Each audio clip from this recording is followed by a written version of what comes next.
পিতাও প্রস্তুত, ছেলেও প্রস্তুত।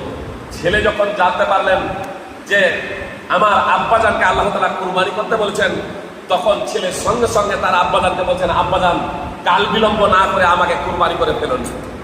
কুরবানি করার জন্য মক্কা থেকে এবার মিনা নিয়ে যাচ্ছেন। দীর্ঘ ইতিহাস আছে, আমি কিছু নির্যাস আপনাদের সম্মুখে ব্যক্ত করছি। মিনা নিয়ে যাচ্ছেন। মিনা যখন নিয়ে যাচ্ছেন, সেখানেও শয়তান আবির্ভূত হয়ে, সেখানে শয়তান প্রকাশ হয়ে মানুষের রূপ ধারণ করে ইব্রাহিম আলাইহিস সালামকে বাধা দিয়েছিল। একমাত্র পুত্র বার্ধক্য অবস্থায় আপনি এই ছেলেটি পেয়েছেন, আর কোন পিতা তার আপন পুত্রকে জবাই করে? ইব্রাহিম আলাইহিস সালাম তখন তাকে 7টি পাথর মেরেছিলেন। সেই জায়গাটা হচ্ছে মিনার জামরায়ে আকাবা।